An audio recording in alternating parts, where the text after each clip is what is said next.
Confrontant, dérangeant, divertissant. Richard Martineau, il brave l'opinion publique depuis plus de 3 décennies. Alors, depuis quelques jours, on parle beaucoup de ces gangs criminalisés qui sèment la terreur à Montréal et qui recrutent des adolescents. Mais c'est qui ces gangs-là exactement? Alors, Jean-Louis Fortin, Félix Séguin, Éric Thibault et Nicolas Brasseur du bureau d'enquête de Québécois ont justement dressé là, un portrait de ces différents gangs-là. Il y a, écoutez, le gang Arab Power, il y a le clan Célestin, il y a le Tupac, il y a le STL, puis il y a les Profile Boys, entre autres. On va en parler avec Jean-Louis Fortin, qui est directeur du bureau d'enquête de Québécois. Salut Jean-Louis. Salut Richard. Job de terrain, ça? Ah oui, job de terrain, puis un peu comme, tu sais, la semaine dernière, je sais pas si les gens se rappellent, la vidéo du restaurateur, là, un beau jeudi soir, il y a un gars qui rentre, qui se met à tout casser, puis qui fait une demande d'extorsion, là, il voulait 100 000 Ben là. oui. Ça a beaucoup circulé en fin de semaine, puis il faut se déplacer, il faut rencontrer des gens, il faut les convaincre de nous parler. Souvent, c'est des gens qui ont peur quand ils sont victimes des tentatives d'extorsion. Il faut parler à des policiers, évidemment, qui ne sont pas toujours autorisés à nous donner l'heure juste, mais qui le font, hein, parce que c'est important. Puis le crime organisé est tellement en changement, en transformation profonde au Québec, pas juste à Montréal, là, que c'est important de montrer qui sont les nouveaux joueurs, quelles sont leurs méthodes aussi, comment ils opèrent, parce que c'est fondamental pour s'y attaquer puis pour faire le ménage là-dedans. On a un gros problème. Moi, j'imaginais là, qu'il y avait des gangs d'énervés qui sont jeunes puis qui veulent se faire remarquer par la mafia ou les motards, puis ils veulent grimper les échelons, avoir leur patch puis tout ça. Puis quand ils mènent un peu trop de trouble, c'est pas bon pour le crime organisé parce que là, la police sort dans les rues, tout ça. Moi, j'imaginais qu'il y avait le parrain qui arrivait puis qui disait hey, les petits gars, vous allez vous calmer tout de suite, là. Puis là, finalement, les jeunes l'écoutaient, là. Pendant longtemps, ça a été ça. Pendant quelques décennies, là, quand le clan Rizzuto, par exemple, la mafia italienne, là, régnait sur Montréal, c'était pas compliqué. C'était le parrain. Puis c'était pyramidal. Donc, tu sais, mets la pyramide dans le sens où tu veux. On va la mettre en haut, là, ben, t'avais le boss, là. Puis ça descendait, puis tu gravissais des échelons. Puis c'était beaucoup plus facile. Les gangs de rue en bas, là. Oui, c'est ça. La petite racaille en bas, puis le patron en haut. Et c'était beaucoup plus facile pour la police de contrôler ça parce que tu savais à qui parler. Hein? Puis, y avait-tu des rencontres entre la police puis les gars au top de la pyramide en disant « Pouvez-vous, s'il vous plaît, nous aider? » Puis dire à vos boys, il y avait des rencontres de même. Ben oui, il y avait ça. Ça, ils n'en parlent pas, mais ça se fait, ça. Ben, le renseignement policier fonctionne comme ça, rencontrer des gens assez bien placés dans le crime organisé pour passer des messages. C'est beaucoup plus difficile aujourd'hui. Alors, d'une organisation pyramidale avec un boss bien défini, puis des sous-boss bien définis, puis des sous-patrons bien définis, maintenant, c'est ce qu'on appelle un réseau cellulaire. Donc, c'est plein de petites cellules un peu partout, plus ou moins organisées, mais surtout qui changent d'allégeance très, très, très rapidement. Alors, on peut avoir, par exemple, Tupac. Bon, Tupac, là, c'est un des leaders de gangs de rue importants à Montréal en ce moment. Tupac, c'est son nom d'artiste parce que c'est un rapper. Là, puis il met des vidéos sur les réseaux sociaux de rap avec, évidemment, où on glorifie les armes à feu, l'argent, bon, tu vois le genre. Puis les pitons. Bon. Ben, Tupac, lui, avant, là, il était allié avec un autre gros caïd, Jean-Philippe Célestin, le gars qui contrôle les plus grosses runs de dope au centre-ville de Montréal. Ça arrive non, mais il a décidé, lui, quelques mois, qu'il voulait voler de ses propres ailes, fédérer de son monde autour de lui. Puis, fait que maintenant, il est en guerre contre Jean-Philippe Célestin. T'sais. Puis le portrait, s'il y a 6 mois, je t'avais fait un portrait, je t'en fais un ce matin, puis je t'en fais un autre dans 3 mois. Ça sera pas le même. Mais ça bouge tout seul. Non seulement ça bouge tout seul, il y a un autre gang, Richard, le STL.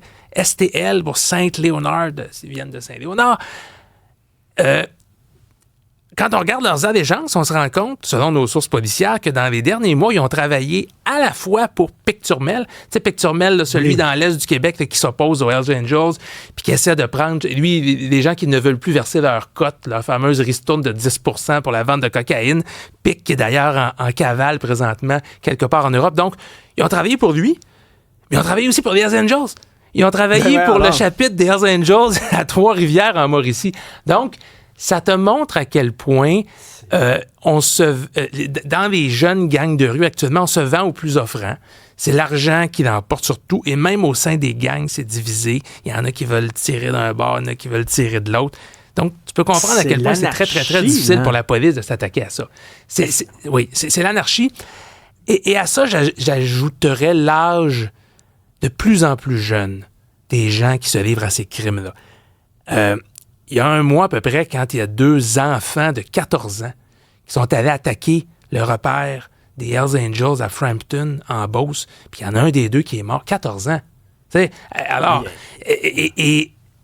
bon, malheureusement, les gangs maintenant recrutent dans les écoles secondaires, recrutent, et ces jeunes-là veulent faire leurs preuves. Écoute, Julie, ce qui se passe à Marseille, en France, c'est la même maudite affaire. Les narcotrafiquants recrutent des jeunes, même sur Internet, des jeunes de 14 ans, ils les payent 200 € pour le méfait qu'ils vont faire.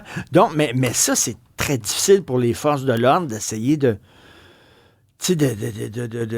d'assurer une certaine sécurité à Montréal. Fadi Daguerre a fait un point de presse tantôt. Qu'est-ce qu'il disait essentiellement? Bon.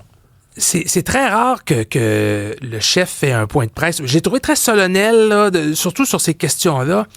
Il s'est adressé, oui, il voulait lancer un message, je pense, à la jeune clique là, de gangsters qui essaie un peu de faire la loi, mais il voulait surtout s'adresser, Richard, aux parents.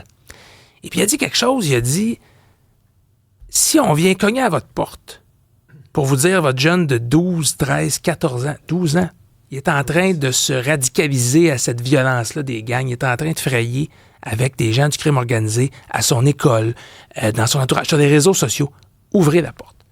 Si on vous appelle, répondez. Ouais, mais soyez pas dans le déni.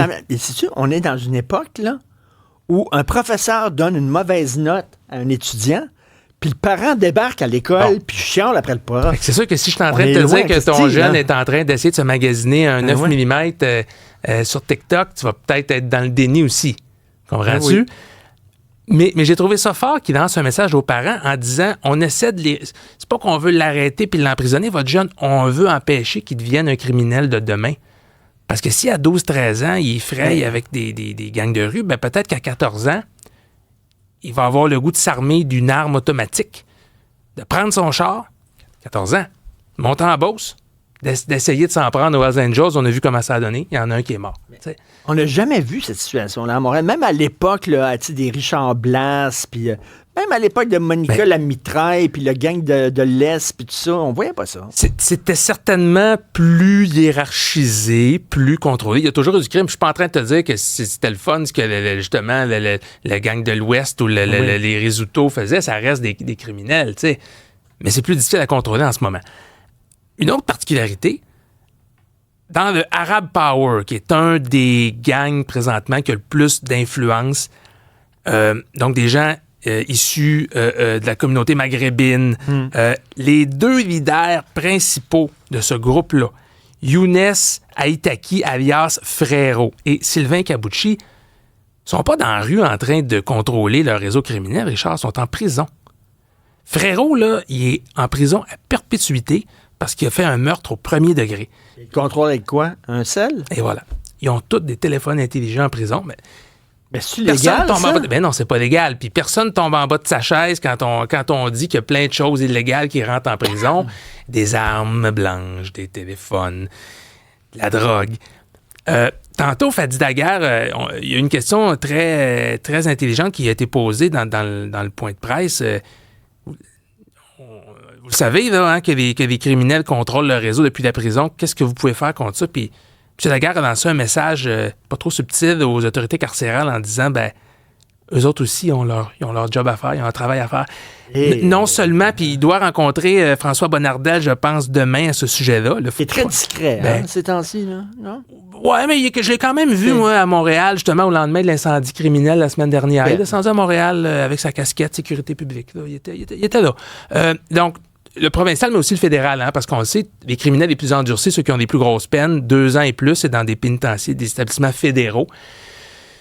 Puis le gouvernement du Canada actuel, là, depuis 8-9 ans, Justin Trudeau et les libéraux, c'est pas les plus tough on crime. Non. Fait qu'il y a des chefs de police qui trouvent peut-être que... Ils sont assez complaisants. Tu sais, je parle souvent à Stéphane Wall puis André Gélina, tu connais, anciens policiers, puis ils disent, tabarnouche, on donne des sentences bonbons, on permet à des agresseurs sexuels de purger leur sentence à la maison en regardant Netflix, les 2 pieds sur le pouf. Ça n'a pas de maudit bon sens. C'est une approche dans la lutte contre le crime, mais chose certaine, permettez pas aux chefs de gang, aux jeunes chefs de gang qui sont incarcérés de contrôler puis de caler des tentatives de meurtre, des incendies criminels depuis la prison. Et puis son jeune, là, Sylvain Cabucci, là, qui est en prison, lui est accusé d'un meurtre premier. Il n'y a pas encore de jugement. Là. Il a 25 ans. Il a 25 ans, il a déjà un casier criminel bien garni, puis il contrôle ses affaires depuis la prison. C'est épeurant. Ouais, et on a vu justement des parents de la communauté maghrébine arabo-musulmane qui sortaient dans la rue en disant, ben là, écoutez, ça n'a pas de sens, ils recrutent nos enfants, puis tout ça. Fadi Daguerre, il dit, ben, on a besoin de votre aide aussi. Là. Ça commence à la maison, souvent. Oui. Alors, Fadi Daguerre et le SPVM ont un job pas facile présentement. Ils doivent combiner l'approche prévention, l'approche, on va aller dans les écoles, on va aller voir les parents, on va empêcher que ces jeunes-là deviennent des criminels. C'est une chose. Mais je pense qu'à un moment donné aussi, ça prend une approche répression. Ça prend une approche, les vrais bandits, là, on va leur couper les ailes, on va serrer à vis. Mais c'est difficile. Ben, peut-être avec des conservateurs au pouvoir. Oui, mais la politique, c'est une chose. Là. Ben après ça, c'est ce qui se passe sur le terrain, tu sais, la direction exécutive puis opérationnelle des corps policiers, c'en est une autre. C'est tout un défi. Et en tout cas, c'est un reportage très intéressant, je veux dire inquiétant aussi. J'ai été inquiet en regardant ça de ce qui se passe à Montréal, puis aussi à Québec aussi. Là, il y a des guerres de gangs, puis tout ça. C'est partout en Occident maintenant. Donc, les crimes s'organisent sur des applications de messagerie encryptées. C'est beaucoup plus difficile, la répression du crime. La police doit changer complètement ses méthodes actuellement, et ça évolue de jour en jour, de semaine en semaine. Un reportage de Nicolas Brassard, Éric Thibault, Félix Séguin et Jean-Louis Fortin, directeur du bureau d'enquête de Québécois. Merci, Jean-Louis. Plaisir. Salut.